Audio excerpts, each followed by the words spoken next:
வணக்கம் அன்புறவுகளே! எல்லாரும் எப்படி இருக்கிறீங்க? நல்லா இருக்கிறீங்களா? நானும் நல்லா இருக்கிறேன். என்னுடைய காணொளி பார்த்து எனக்கு சப்போர்ட் பண்ற அனைத்து உறவுகளுக்கும் ரொம்ப ரொம்ப நன்றி.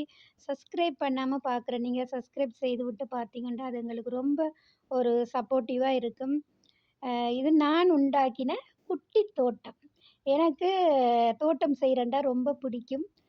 அப்ப அதனால நான் இப்ப செய்திருக்க குட்டி தோட்டம். அது வந்து உருளைக்கிழங்கு செடி பார்த்தீங்களா எப்படி இருக்குன்னு சொல்லி உருளைக்கிழங்கு செடி. இது வந்து கங்குன் கீரை. கங்குன் கீரை எல்லாருக்குமே தெரியும். கங்குன் கீரை மாசி போட்டு நல்லா வெட்டுத்தூளெல்லாம் போட்டு வதக்கி சாப்பிட அந்த மாதிரி இருக்கும். ஆனா இந்த கீரை கண்ட இடங்கள் எல்லாம் நீர் உள்ள இடங்கள்ல முளைக்கும். அந்த கீரைகள நாங்க பறிச்சு சாப்பிடக்கூடாது. நோய் வரும். நாங்க வீட்டுல தண்ணி ஊத்தி வளர்க்க வேணும். வளர்த்து தான் அந்த கீரை சாப்பிட வேணும். இது நாங்க சாப்பிடுறதுக்கு வாங்கின கீரை கட்டுலருந்து 2, 3 தண்டு எடுத்து நான் முளைக்க வச்சேன். நான் முளைக்க வச்சு தான் இந்த கீரை இப்ப நிறைய வந்திருக்கு.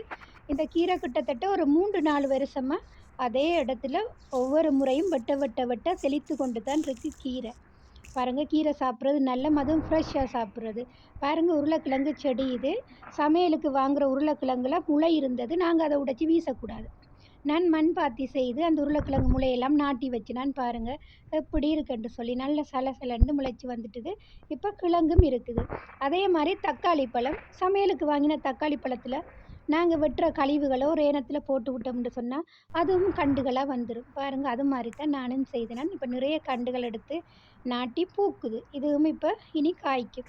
பாருங்க நாங்க வீட்டுல இருக்கிற வீட்டு தோட்டம் ஏதாவது செய்ய வேணும். நாங்க கிருமி நாசினி இல்லாத காய்கறிகள சாப்பிடலாம். அது ஆரோக்கியமாவும் இருக்கும். ஏதாவது நாங்க செய்ய வேணும். ட்ரை பண்ண வேணும். நாங்க ஏதாவது பழங்கள் சாப்பிட்டா, அந்த விதைகளையும் நாங்க போட்டு விடணும். முளைச்சா பிறகு அதையும் நாங்க நாட்டலாம். இல்ல எதையும் ட்ரை பண்ணணும். அது மாரி தான் நான் திராட்சை பழம் சாப்பிட்டேன் நான். அப்பைக்குள்ள ஒரு 5, 10 திராட்சை விதைகள கொண்டு வந்து போட்டு விட்டேன் நான். தப்பி தவறி ஒரு திராட்சை கண்டு பாருங்க இப்படி முளைச்சு வந்திருக்கு. அதையும் பத்திரப்படுத்தி எடுக்க வேணும். கீரையும் நல்ல செழிப்பா இருக்குது. நிறைய கீரை இருக்குது பாருங்க. 10, 15 கட்டு போல எடுக்கலாம். அவ்வளவு கீரை இருக்குது. இந்த குட்டி தோட்டம் பிடிச்சவங்க சப்போர்ட் பண்ணுங்க, லைக் பண்ணுங்க, கமெண்ட் பண்ணுங்க. மீண்டும் இன்னொரு காணொளியோடு நன்றி உறவுகளே!